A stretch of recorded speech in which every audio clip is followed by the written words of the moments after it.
BJP ने 4,000 रुपए पर वोट खरीदने का प्रयास किया। गोरखपुर उसका उदाहरण है। बीजेपी के लोगों ने सरकार के जरिए अधिकारी कर्मचारी डरा धमका के भी लोगों को प्रभावित करने का काम किया। प्रधान, बीडीसी, चेयरमैन, मेयर, इन सब के जरिए भी उन्होंने वोट को प्रभावित करवाया, जिला पंचायत सदस्य। और वो किस तरह से, किस टेक्निक से, किस तरह से काम करते हैं। आपने जिला पंचायत का चुनाव देखा, अभी भी जो लोग 5,000 के अंतर में थे, बीजेपी के लोगों ने ताकतवर तरीके से सरकार के मशीनरी का दुरुपयोग करके हरा दिए। कोई बोल भी नहीं पाया। जो बोलेगा उसको भगा दिया जाएगा, पीटा जाएगा, मुकदमा लगेगा। कभी किसी ने संघर्ष किया था, इसके लिए उसे सम्मान मिलता है, सत्ता नहीं। सत्ता उसी को मिलती है जो संघर्ष कर रहा होता है।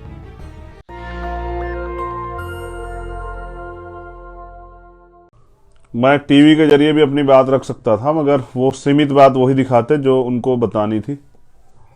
मगर मुझे बात वो रखनी है जो मेरे मन में है। तो ये एक आसान जरिया है जिससे मैं बहुत आसानी से आप तक पहुंच सकता हूं। साथियों, भीम आर्मी आजाद समाज पार्टी के साथियों से कहना चाहता हूं, ये लड़ाई तो अभी शुरू हुई। बीजेपी एक विचारधारा पर आधारित पार्टी है, आजाद समाज पार्टी एक विचारधारा पर आधारित पार्टी है। वो अपने आइडियोलॉजी को आगे बढ़ाना चाहते हैं, हम अपनी आइडियोलॉजी को आगे बढ़ाना चाहते हैं। जबकि हमारा उद्देश्य, उनका उद्देश्य बांटना और हमारा उद्देश्य इस देश में समता, समानता, बंधुत्व, भाईचारा स्थापित करना है और नैतिकता का शासन जो है वो स्थापित करना, जिसमें सबको समान बराबर के अवसर हो। हमें ज्यादा मेहनत करनी। अब मेरी कुछ चीजें आपसे, मेरी एक अपील है। हम जहां जाते हैं वहां बहुत भीड़ होती है, लोग बहुत आते हैं, बहुसंख्यक। हम पे लोग भी बहुत हैं, लेकिन अब हमें वोटर तैयार करना है। वोटर साथियों, वोटर तैयार करने से पहले आपको खुद तैयार होना है। सबसे पहले जरूरत है, मैं आज आपसे अपील करता हूं, खुले मन से अपील कर रहा हूं,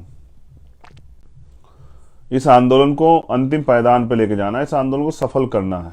इस देश में बहुजन राज स्थापित करना है। सुकरात ने एक बात कही, 100 शेरों का नेतृत्व एक गधा करे, उसके विपरीत 100 गधों का नेतृत्व एक शेर करे। तो 100 गधों का नेतृत्व करने वाला शेर जो है, वो टीम 100 शेरों का नेतृत्व करने वाले गधे का जो नेतृत्व गधा कर रहा है, उनकी टीम को हरा देगी। लेकिन यहां तो बहुजन आंदोलन में वही लोग काम कर सकते हैं जिनको स्वार्थ ना हो, जो लोग कुछ देने के लिए समाज को आए। मैं आपसे भी कहता हूं, जो लोग समर्पित भावना से, मैं आज आपसे अपील कर रहा हूं, आप सब लोग मुझे मैसेज कर रहे हैं, आप सब लोग प्रयास कर रहे हैं कि वो मुझे ताकत दे, मगर मैं आपसे मांग रहा हूं कि इस आंदोलन को आगे बढ़ाने के लिए मुझे समर्पित लोगों की जरूरत है। मुंह दिखाने वाले लोगों की जरूरत नहीं है। मुझे उन लोगों की जरूरत नहीं है जो किसी पैसा कमाने या कोई झूठ बोलने या लोगों को बेवकूफ बनाने या बड़ी अति उत्सुकता में कुछ प्राप्त करने के लिए इस आंदोलन जुड़े हैं। मुझे उन लोगों की जरूरत है जो जिनके मन में बहुजन समाज और अपने महापुरुषों के आंदोलन के प्रति दर्द हो, चाहते हैं वो विचारधारा जिंदा रहे, खत्म ना हो। जिनके अंदर दर्द हो कि जो हजारों साल की गुलामी के बाद, संविधान के आने के बाद 71 साल भी, आज भी हम अधिकारों से वंचित हैं, स्वाभिमान सम्मान से वंचित। कुछ लोगों को तो उसी में, उस गुलामी में जीने की आदत हो गई है। उनके लिए घोड़ी से उतार देना, उनके लिए बस्ती जला देना, उनके लिए रेप, हत्या, तमाम तरह कोई ऐसी चीज जो है ना, कोई बड़ा काम नहीं है। लेकिन एक नौजवानों में एक अंदर से एक बात, या फिर जो 92 से पहले माननीय काशीराम साहब के कैडर के लोग, उनमें एक दर्द, वो इस देश में सत्ता के को मात्र एक व्यवस्था परिवर्तन का साधन समझते हैं। उनके लिए सत्ता सब कुछ नहीं है। हम पे भी अवसर था कि हम विधायक बन जाते। विधायक बनना कोई बड़ी बात थोड़ा ही है, बन जाएंगे अभी विधायक, और बहुत सारे लोगों को बनाएंगे इस आंदोलन से। जब ये आंदोलन अब मजबूत हो जाएगा तो बहुत लोग बनेंगे। मैं किसी की आलोचना नहीं करूंगा कि किस पार्टी का क्या हाल हुआ, किस पार्टी, हमारी पार्टी को अभी बहुत मेहनत करनी है। उसके लिए मुझे समर्पित लोगों की जरूरत है पूरे देश में। अब हम लोग कूच करेंगे मध्य प्रदेश में, राजस्थान, छत्तीसगढ़ में। हमें आजाद समाज पार्टी को राष्ट्रीय पार्टी बनाना है। उसके लिए हमें अब मेहनत करनी है सड़कों पे। और मैं एक महानायक का कोट भी आपको दूंगा जो मुझे भेजा गया किसी के द्वारा, कि वो क्या सोचते थे। मैं आपसे भी कह रहा हूं, जिन लोगों को लग रहा सत्ता लेनी इतना आसान नहीं है, लेकिन साथियों आप खुद तो समझिए ना, सरकार बनाना कितना कठिन काम है। हम तो पहली बार लड़े, साथियों को चुनाव लड़ा, देखा, समझा, बहुत कुछ सीखने का मौका मिला। किस तरह सत्ता का दमन होता। पहली बात तो हम आपको बता दें, सत्ता उसकी आएगी जो सड़कों पर संघर्ष करेगा। किसी ने कुछ किया है उसको सम्मान मिलना चाहिए, लेकिन सत्ता नहीं मिल सकती सर। सत्ता कब मिलेगी? सत्ता तब मिलेगी जब वो सत्ता के लिए संघर्ष करेगा। आपने बहुत दिन पहले कुछ किया, इसका मतलब ये नहीं कि आने वाले कल में आपकी सरकार आ गई। आने वाले कल में आपकी सरकार तब आएगी जब आप आज काम करोगे, जब आज लोगों को प्रभावित करोगे। नई जनरेशन, नया वोटर, नई सब कुछ है।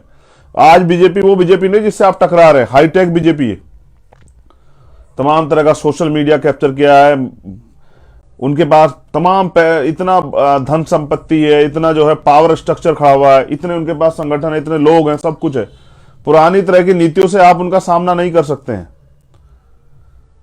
अगर आपको लगता हो कि आप पुरानी तरह की नीतियों से उनका सामना कर लेंगे तो यह आपकी गलतफहमी है। आपको नई तरह की जो ताकत से उनके सामने खड़ा होना पड़ेगा। और जैसा मैंने कहा, क्या नहीं किया बीजेपी ने सत्ता प्राप्त करने के लिए। बीजेपी ने जैसे मैंने गोरखपुर इलेक्शन में आपको बताया कि जो लोग 30-35 साल के थे उनके पोस्टल बैलेट पेपर से वोट वो किए।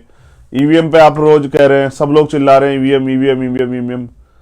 तो हम तो बहुत दिन पहले से कह रहे हैं आपसे, बहुत लंबे समय से कह रहे हैं ईवीएम ईवीएम ईवीएम, लेकिन तब कोई नहीं बोला। चुनाव के समय सब लोगों को याद आया ईवीएम। हम तो खूब दिन से कह रहे थे ईवीएम, लेकिन नहीं बोले तब लोग।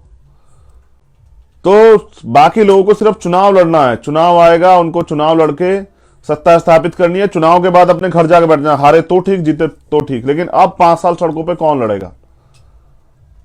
अब 5 साल सड़कों पे कौन खड़ा होगा? अब 5 साल सड़कों पे जो शोषित वर्ग के लोगों पर अन्याय अत्याचार होगा, आप देखना कितने नेता खड़े होंगे जिनको आपने वोट दिया, जिनको आपने विधायक बनाया। मैं तो बस आपसे लड़ने की ताकत मांग रहा था कि आप सबको दे रहे हैं, मुझे भी ताकत दे दो, जिसके जरिए मैं आपकी आवाज को और मजबूती से उठा सकूं। लेकिन अभी इसका मतलब आपने मुझको प्यार दिया, समर्थन दिया, लेकिन वोट का मन आपने नहीं बनाया। ठीक है, हम लोग और मेहनत करेंगे। साथियों, बहुजन आंदोलन कभी खत्म नहीं होगा, क्योंकि ये समय समय पे कोई ना कोई जो है इसको आगे बढ़ाता रहेगा। ये खत्म होने वाला आंदोलन नहीं, इसके पीछे महापुरुषों का त्याग है, बलिदान।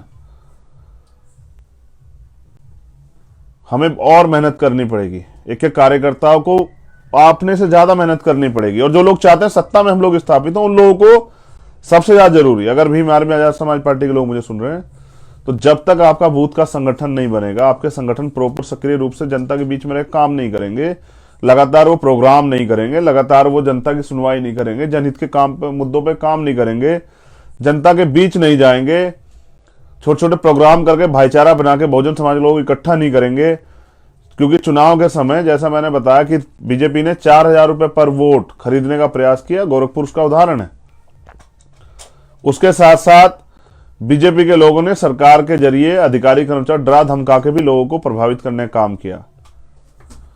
उसके अलावा जो भी वो प्रयास कर सकते थे वो सारे उन्होंने किए। लेकिन उसके अलावा जो बड़े पहले से स्थापित लोग हैं उनके जरिए भी उन्होंने प्रधान, बीडीसी, चेयरमैन, मेयर, इन सब के जरिए भी उन्होंने वोट को प्रभावित करवाया, जिला पंचायत सदस्य। और वो किस तरह से, किस टेक्निक से, किस तरह से काम करते हैं। आपने जिला पंचायत का चुनाव देखा, अभी भी जो लोग 5,000 के अंतर में थे, बीजेपी के लोगों ने ताकतवर तरीके से सरकार के मशीनरी का दुरुपयोग करके हरा दिए। कोई बोल भी नहीं पाया। जो बोलेगा उसको भगा दिया जाएगा, पीटा जाएगा, मुकदमा लगेगा। देखो, मैं आज की राजनीति को बहुत आसानी से देख पा रहा हूं। है क्या है, पैसे वाले लोग राजनीति कर रहे हैं, गरीब लोग झंडा उठा रहे हैं। हमने प्रयास किया, हमारे जितने प्रत्याशी थे आप चेक करके देखिए, वो ज्यादा अच्छे परिणाम इसलिए दे पाए क्योंकि बहुत सारे प्रत्याशी आर्थिक रूप से कमजोर थे, हिम्मत नहीं जुटा पाए। उन्होंने प्रयास किया। हाँ, उनके पास बड़े बड़े टेंट नहीं लगे, उनके बड़ी बड़ी गाड़ियों से। कुछ लोग ऐसे प्रत्याशी अच्छे थे, लेकिन वो भी जनता के विकल्प के सामने ढह गए। लेकिन मैं आपसे जो अभी बात कर रहा था कि हमारे लोगों ने प्रयास किया, इस सत्ता के दमन के आगे उन्होंने प्रयास किया, इस ताकतवर सरकार के सामने उन्होंने प्रयास किया। और उनके नेता ने भी, चंद्रशेखर आजाद ने भी मुख्यमंत्री को चैलेंज करके चुनाव लड़ा, नींद हराम करके रखी, लेकिन फिर 3 दिन तक सारे काम छोड़ के मुख्यमंत्री वहां रहे, लोगों को मैनेज किया। और मैं नहीं भी बता सकता, वरना अन्य पार्टी के लोगों को भी पैसे दे दे के उन्होंने कहा कि अपनी पार्टी को वोट डालना, जो लोग हमसे पैसा ले रहे वो दूसरी पार्टियों से पैसे ले लो।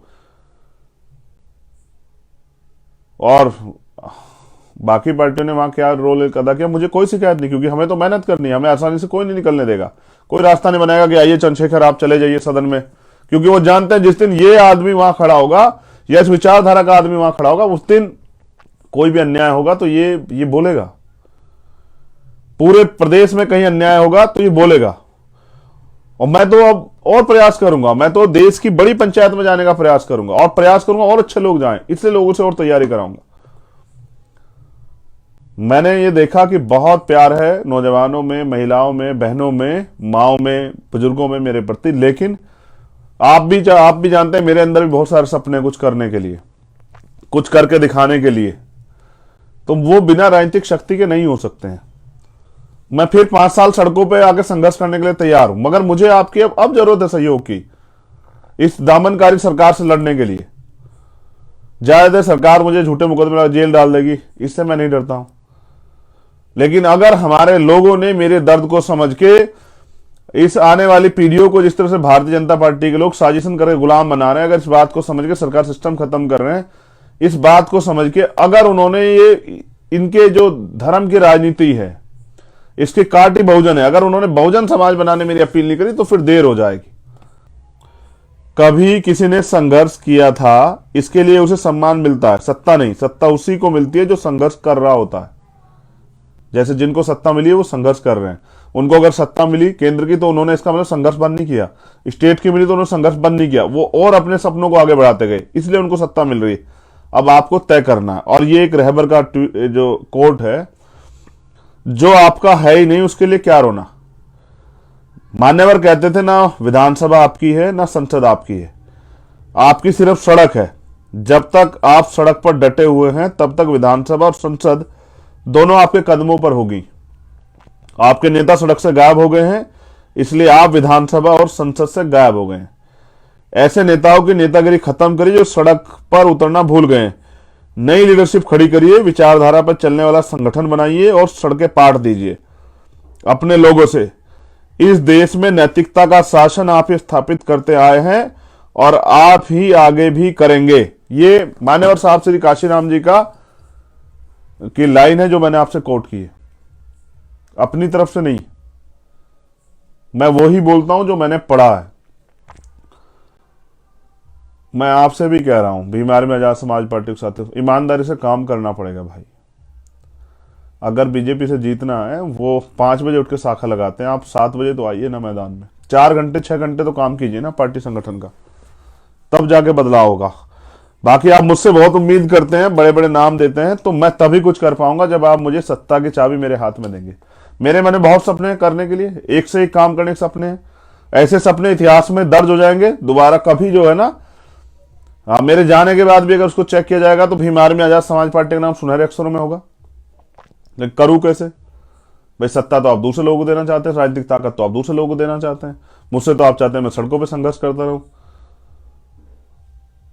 मैं इसलिए आपसे अपील कर रहा हूं, एक मैं सेपरेट इलेक्टोरल पे आपसे बात करना चाहता हूं, उस पर बात किए बगैर काम नहीं चलेगा। हमें सेपरेट इलेक्टोरल पे आपसे बात करनी पड़ेगी और आप सब लोगों को उस पर गौर करना पड़ेगा, वरना चीजें हमारे हाथ से बहुत दूर तक निकल गई। पृथक निर्वाचन जो बाबा साहब अम्बेडकर 1932 गोलमेज कॉन्फ्रेंस के बाद जो कम्युनल अवार्ड में हमें अधिकार मिला था, आरक्षण व्यवस्था जो चली आ रही राजनीतिक आरक्षण व्यवस्था, उससे वही व्यक्ति जाता। आप आकलन करके देख लो, शेड्यूल कास्ट की एक लिमिटेड सीटें, बैकवर्ड के लिए रिजर्वेशन नहीं है, माइनॉरिटी के लिए रिजर्वेशन नहीं, पॉलिटिकल रिजर्वेशन मैं तो चाहता हूं, लेकिन उनके साथ ये विधानसभाएं भी सेपरेट हो जाएं। पृथक निर्वाचन जो 2 वोट का अधिकार बाबा साहब अम्बेडकर जिसके लिए लड़े, जो मिला, उनका ये मानना था कि जो वोट का अधिकार है उसके जरिए रिजर्व सीटों पे वही लोग जीतेंगे जिनको दूसरे लोग जिताएंगे, और वो फिर ना उस वर्ग के हित के लिए बोल पाएंगे जिस वर्ग के हित का प्रतिनिधित्व करने के लिए वो वहां गए। आज आप जितने यूपी के अंदर या पूरे देश के अंदर 131 SC/ST के MP हैं, एक आदमी अपनी पार्टी गाइडलाइन से हटके जो अन्याय अत्याचार और जो एक तरह से आरक्षण व्यवस्था तमाम तरह चीजें खत्म की जाए, सरकार सिस्टम खत्म किया जाए, एक आदमी बोलता हूं नाम बताइए। रिजल्ट देना है, परिवर्तन का रिजल्ट, कि जब रिजल्ट आए तो आपकी चर्चा है पूरी। अब तो हमारे हार की भी चर्चा है, लोग मजाक उड़ा रहे हैं कि भाई चंद्रशेखर जो है जमानत जब्त होगी। हाँ भाई बहुत अच्छा हुआ जमानत जब्त होगी, यानी कि वहां की जनता ने विश्वास नहीं किया, कोई बात नहीं। एक गरीब का बेटा लड़ने गया था, विश्वास नहीं किया, तो दोबारा लड़ेगा। क्या हो गया है? मैं कोई पहला व्यक्ति जो चुनाव हारा हूं, बड़े बड़े मुख्यमंत्री हार गए साहब, क्या फर्क पड़ गया? कोई ऐसा है जो नहीं हारा?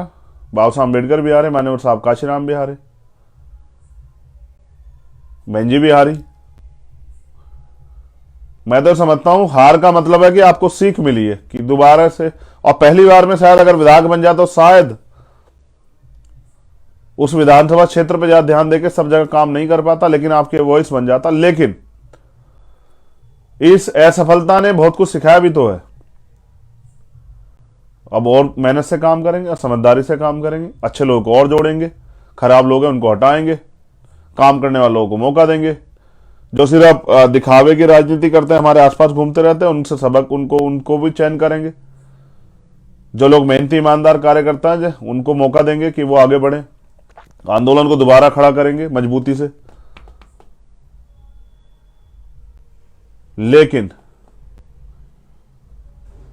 हारना तो हम सीखे नहीं है ना सर, हमने एक ही चीज सीखी है, वो है आगे बढ़ते रहना, और पीछे पलट के नहीं देखते हम लोग। मजबूती से आगे बढ़ेंगे और लक्ष्य को प्राप्त करेंगे। और मैं तो जिनको पढ़ पढ़ के वो अब्राहम लिंकन से लेके इतने चुनाव हारे, लेकिन जब बने तो देश के राष्ट्रपति। मेरी व्यक्तिगत बात नहीं चल रही, आंदोलन नहीं हारना चाहिए। आज भी उस विचारधारा बहुजन हिताय बहुजन सुखाय को हमने जिंदा रखा है, और हम आज भी कह रहे हैं 5 साल सड़कों पे हम रहेंगे। सरकार कितना जोर लगाए, अपनी जेलें बड़ी कर ले, रासुका लगा दे, झूठे मुकदमा जेल भेज दे, लेकिन आजाद समाज पार्टी अपने पैरों में उत्तर प्रदेश पे भी खड़ी होगी और देश में भी खड़ी होगी। ये हमारा संकल्प। हर हार के साथ निर्णय होता है, हमारा भी निर्णय है कि 5 साल में हम लोगों को इस आंदोलन को मजबूती से खड़ा करना और बहुजन समाज की सब जातियों को जोड़ना, उनकी हिस्सेदारी देनी, उनके लीडर्स बनाने, उनमें प्यार विश्वास पैदा करना है, उनमें जो डर और ठगी की भावना है कि हमेशा ठगे गए उसको खत्म करना है। शोषितों वंचितों का आंदोलन खिलाफ तो और मेरे खिलाफ वो होंगी साजिशें, क्योंकि कहे उनके मन में आ गई ये बंदा टूट ही नहीं रहा है। सब लोग चाहते हैं कि टूट के घर बैठ जाए, तो भाई मैं तो कहां टूट सकता हूं भाई, मान्यवर काशीराम साहब का चेला हूं, कहां टूट सकता हूं? नहीं टूट सकता हूं। काशीराम साहब के इस कोट के साथ लाइव खत्म करता हूं कि मुर्दा लोग मिशन नहीं चलाते और जिंदा लोग रुकने नहीं देते, रुकने नहीं देंगे। सत्ता तो मात्र साधन है, सत्ता के जरिए व्यवस्था परिवर्तन करिए। जितना जल्दी आप मदद कराएंगे उतना जल्दी सत्ता भी आपकी होगी और व्यवस्था परिवर्तन भी होगा। धन्यवाद। नेशनल दस्तक की आपसे गुजारिश है कि अगर इसको बचाना चाहते हैं तो नेशनल दस्तक को सब्सक्राइब करने के लिए रेड कलर के सब्सक्राइब बटन को दबाएं, फिर बेल आइकन की घंटी दबाएं। नेशनल दस्तक को बचाने के लिए बहुत जरूरी है कि हर खबर को शेयर करें, लाइक करें, कमेंट जरूर करें।